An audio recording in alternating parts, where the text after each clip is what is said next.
కింది స్థాయి ప్రభుత్వ ఉద్యోగుల టీచర్ల హక్కులను అభాసుపాలు చేసిన ఆ ఘనత రాష్ట్ర ముఖ్యమంత్రి రేవంత్ రెడ్డికి ఇస్తారా, కాంగ్రెస్ పార్టీకా, లేకపోతే మీ జేఏసీ నాయకులకు ఇస్తారా? తిలా పాపం తలా పిడికాడు. ఇప్పుడు ఒక రేవంత్ రెడ్డి గారిని కూడా తప్పు కొట్టడం కరెక్ట్ కాదు. పాలకులు ఎవరైనా అట్టే ఉంటారు. పాలకులను లొంగదీసేది మెడలుంచే దమ్ము, ధైర్యం, ఆ సత్తా, ఆ సామర్థ్యం ఎవరికి ఉండాలి? నాయకులకు ఉండాలి. తాతగాని చెతికిలో పడి జవసత్వాలు లేని, బలం లేని, మాట్లాడలేని వ్యక్తిత్వాలు చంపుకొని బతికే వాళ్ళు ఇంట్లో కూర్చోవాలి తప్ప ఉద్యోగ ఉపాధ్యాయులకు సేవ చేస్తామంటే నాయకత్వాలకు రాకూడదు. ప్రజా పాలన కూడా అంతే ఉంటుంది. ప్రజలకు మేలు చేయని నాయకులను అంతే ఉంటారు. వీళ్ళకి ఇక్కడ న్యాయం చేయని లీడర్లైనా అంతే ఉంటారు. రాను రాను తరం ఇప్పుడు వందే మాతరం శ్రీనివాస్ గారి పాట విన్నారు కదా, తరం మారుతున్నది, స్వరం మారుతున్నది. ఇక్కడ కూడా తరం మారుతున్నది, స్వరం మూగబోతుంది. తరం మారుతున్నది, వ్యక్తిత్వాలు తాకట్టు పడుతున్నాయి. తరం మారుతున్నాయి, స్వప్రయోజనాలు ఎక్కువవుతున్నాయి. తరం మారుతుంది, నాకేందనేది వెతుక్కోవడం మొదలయ్యింది. ఇలాంటి పరిస్థితుల్లో ప్రభుత్వం ఏకపక్షంగా ప్రభుత్వాన్ని తప్పుపడుతూ మనం నిందిస్తే కరెక్ట్ కాదు. ప్రభుత్వము ఇవ్వను అంటది. ఇవ్వకపోవడానికి కారణం తెలుసుకొని బరాబర్గా ప్రభుత్వం దగ్గరికి వెళ్ళి సాధించుకొని తీసుకొస్తే ఉద్యోగ ఉపాధ్యాయ సంఘాల నాయకుల యొక్క ఒక మైల్ స్టోన్ పెరుగుతుంది.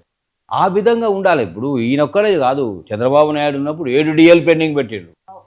అప్పుడు ఏం చేసినాం? స్లోగన్స్ రోడ్డు మీద కూర్చున్నాం. బాబు బాబు ఏం చేశావు అంటే కరువు భత్యం కాజేశావా, ఈ అంటే కరువు భత్యం. బాబు బాబు ఏం చేశావు, కరువు భత్యం కాజేశావా. ఇలాంటి ఉద్యమాలు నిరంతరంగా జరిగితే ఆ ఒత్తిడి తట్టుకోలేక అప్పో సప్పో చేసి మాకు ఇచ్చేసి దండం పెట్టిండు. ఎవరు? చంద్రబాబు నాయుడు. ఉద్యోగ ఉపాధ్యాయులతో పెట్టుకున్నాడు కూడా ఎవడు బాగుపడాడు, ఎవడు ముందడబడరా ఆయన గుణపాఠం కలిగింది. రాజశేఖర రెడ్డి గారి గుణపాఠం కలిగింది. ఇక కలగాల్సింది ఎవరికి? పొరపాటున తప్పుదారిన సాగు తప్పి కందులొట్టబోయినట్టు అడ్డిమారి గుడ్డిలో జాక్పాట్ ముఖ్యమంత్రిగా వచ్చిన రేవంత్ రెడ్డి గారికి ఒక గుణపాఠం కాంగ్రెస్ కావాల్సిన అవసరం ఉంది. పాపం కాంగ్రెస్ పార్టీ నష్టపోతా ఉంది. ఇక్కడ నా బాధ అదే. కాంగ్రెస్ పార్టీకి అంతో ఇంతో ప్రజల్లో, పేదల్లో, బీదల్లో కొంత పేరు అదే ఉండే. లోకల్ పల్స్కి వెళ్తే కూడా చాలా మంది ఇందిరమ్మ ఇండ్ల గురించి మాత్రం మనస్ఫూర్తిగా అదొక్కదాన్ని పట్టుకుని మాకు ఇల్లు వచ్చింది, మేము కాంగ్రెస్ వెంటే ఉంటాం అనే మాట చాలా మంది గ్రామస్తులు చెప్తున్నారు నాకు. అది గ్రామాల ఊళ్ళల్లో ఇప్పుడు ఎస్సీస్ అంతా కాంగ్రెస్ పక్కా ఓటు బ్యాంక్ ఉండేది. ఎన్టీ రామారావు తెలుగుదేశం పార్టీ పెట్టినాక కొంత రాజకీయ చైతన్యం వచ్చినాక ఓటు బ్యాంక్ మారింది, ఆలోచన విధానాల్లో మార్పులు వచ్చినాయి. కానీ కాంగ్రెస్ పార్టీకి ఉండింది కొంత, ఉన్నమాట వాస్తవం. కానీ ఇగో ఇలాంటి ఏమంటారు దాన్ని, ఏం వర్డ్ పెట్టాలో రేవంత్ రెడ్డి గారు నాకు అర్థం కావడం లేదు. ఒక దగ్గర ఇదివరకు మీ వీడియో మీ దగ్గర చెప్పినో లేదో మీ ఇంటర్వ్యూలో నాకు గుర్తులేదు. ఒక దగ్గర ఎవరో పొరపాటు అలాంటి వాడు ఏ పొరపాటున కనకం సింహాసనం శునకాన్ని తీసుకొచ్చి కూర్చోబెట్టినాం అన్నాడు. శునకాలన్నీ మీటింగ్ పెట్టుకొని ఎవడరా మాతోను పోలుస్తున్నారు ఆ రేవంత్ రెడ్డిని అనుకొని మీటింగ్ పెట్టి ఇంత తిండి పెడితే సచ్చదాకా కావాలి ఉంటాం, ఆ ఇంటికి కృతజ్ఞతగా పడి ఉంటాం, మాతోని ఎట్లా పోలుస్తారు, మాతో పోల్చడానికి రేవంత్ రెడ్డి పనికిరాడు అని చెప్పినాయి. అంటే ఇవాళ అలాంటి రేవంత్ రెడ్డి గారిని తీసుకొచ్చి ఒకవేళ పెట్టకపోయినా, దించేసినా, రేపు ఇంకొకరిని పెట్టినా పార్టీ కాంగ్రెస్ పార్టీ, దాన్ని నడిపిస్తున్నటువంటిది పైన ఉన్నటువంటి అధిష్టానం ఉంది, వారసత్వ కుటుంబ రాజకీయాన్ని నడిపేటువంటి రాజకీయ పార్టీగా ముద్ర ఉన్నటువంటిది ఉంది. డిఎన్ఏ పరివర్తన చెందింది, మార్పులు చెందినాయి. ఆ డిఎన్ఏ హీనమై బలహీనమైపోయి ప్రజాకంటక పాలనను అందిస్తున్నటువంటి దానికి చేరుకుంది. ఇవాళ మా జేఏసీ నాయకులకు నేను ఒక సూచన చేస్తూ ఉన్నా. ఇంకేం లేదు మీ దగ్గర, మొత్తం పరువు పోయిందంతా. గంగపాల అయిపోయింది, పరువు పోయింది. ఏమంటుంది అడ్డగోలు తిడుతున్నారు. ఇంకా రేవంత్ రెడ్డిని తిట్టినట్టు ఇంకా బయటికి తిడతలేరు, కానీ మనసులో తిట్టుకుంటున్నారు, అవి కూడా బయటకు వస్తాయి. మొన్న రిటైర్డ్ ఒక టీచర్ వచ్చిండు నా దగ్గరికి. అన్న నాకు 47 లక్షలు రావాలి, ఒక్క రూపాయి రాలేదు నాకు, నేను ఏం చేయాలి నాకు అర్థమవుతలేదు, నేను ఉరేసుకొని సర్దునా అన్నాడు. ఉరేసుకొని చేస్తే సంతోషిస్తారు, నీకు పైసలు ఎట్లు వస్తాయి? ఉరేసుకోవద్దు, ఈ ఊరి అవతలని పెట్టాలని చెప్పిన నేను. ఈ ఊరి ప్రభుత్వానికి పెడతావా, పాలకులకు పెడతావా, ఎవరికి పెడతావో పెట్టాలి. ఒక ఉద్యమం శ్రీకారం చేద్దామని అంటే లేదన్న ఎవడు పోరాడాడు, నేను 500 మంది ఉద్యోగ ఉపాధ్యాయులను తీసుకొస్తే రిటైర్డ్ అయ్యాను, ఒక ధర్నా ప్లాన్ చేసి నీ ఆధ్వర్యంలో ధర్నా చేద్దామన్నా ఇందిరా పార్క్ కాడ అన్నాడు. అతి త్వరలో మినిమం 500 మందికి తగ్గకుండా రిటైర్మెంట్ డబ్బులు రాని బాధితుల చేత ఒక వేదికను ఏర్పరిచి నా నాయకత్వానికి మరింకో కొంతమంది ఆధ్వర్యంలో సమిష్టి నాయకత్వం దిశగా ఒక ధర్నా చేసి రేవంత్ రెడ్డి లాంటి మూర్ఖపు ముఖ్యమంత్రి కళ్ళు తెరిపించేటువంటి ఆలోచన చేయాలనేటువంటి చేస్తున్నాం. మాలాంటి వాళ్ళే ఇంట్లో కూర్చొని రిటైర్ అయ్యి 6 ఏళ్ళ ఇంట్లో కూర్చొని మూలకు ఉన్న భుజంగరావు మళ్ళీ ముందుకు వచ్చి ఉద్యమాలు చేపట్టిన తర్వాత ప్రజలంతా ఉద్యోగ ఉపాధ్యాయులంతా మీ వైపు చూస్తే మీరు చెప్పుకోవడానికి అప్పుడు ఏం మిగలదు, ఏం ఉండదు.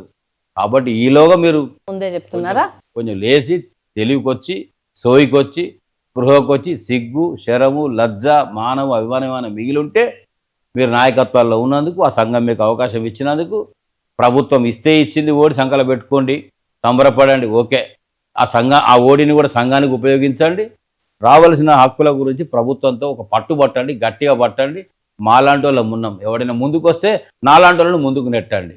మాలాంటి వాళ్ళ ముందుకు పోతే మీరు బాగా వెనుక్కుండండి. అట్లా చేత కాదా? అగో మేమేం చేస్తాం, వాళ్ళు ముందుకు వస్తే వాళ్ళు అప్పుడు వాళ్ళే చేసారు, ఇప్పుడు వీళ్ళే చేస్తున్నారా, ఎప్పుడు వాళ్ళేనంటే మరి నువ్వేం చేస్తున్నావు? నువ్వేం ఏమి చేయనందుకే కదా మేము ముందుకు వస్తుంటామని చెప్పేదానికి. కాబట్టి ఇక ముందైనా జేఏసీ నాయకులు గట్టిగా ఒక పట్టుబట్టాల్సిన అవసరం ఉంది. ఇప్పుడు కనుక డిఎల్ సాధించకపోతే, పిఆర్సీ రాకపోతే బెనిఫిట్స్ అని చాలామంది అంటారు. రిటైర్మెంట్ బెనిఫిట్స్ కావు. 30-35 ఏళ్ళు ప్రభుత్వాలకు ఒక ఊడిగం చేసినందుకు జీపీఎఫ్ దాచుకున్న డబ్బులే, ఇన్సూరెన్స్ డబ్బులు మేము దాచుకున్న డబ్బులే, మా కమిటేషన్ మాకు వచ్చే పెన్షన్ 40% అమ్ముకుంటే వచ్చే డబ్బులే, ఒక బేసిక్ పెన్షన్ మాత్రం గవర్నమెంట్ ఇస్తుంది. ఇవి బెనిఫిట్స్ కావు. మనకు రావాల్సిన డబ్బులను సాధించుకోకపోతే కనుక పోరాటంలో ఒక అడుగు వెనుకకు బట్టి చేతులు ఎత్తేస్తే ఎంత దారి పడుతుందంటే రాబోయే ప్రభుత్వాలు ఇంతకంటే 10 నష్టం చేస్తాయి. ఏ ప్రభుత్వం కూడా భయపడదు. ఆయన వాళ్ళు ఏం చేసిర్రే రేవంత్ రెడ్డికే ఇట్లా చేసిర్రు వాళ్ళు అని రేపు ఇంకో మొనగాడు వచ్చి ఇంకా మొదటికే మోసం చేస్తాడు.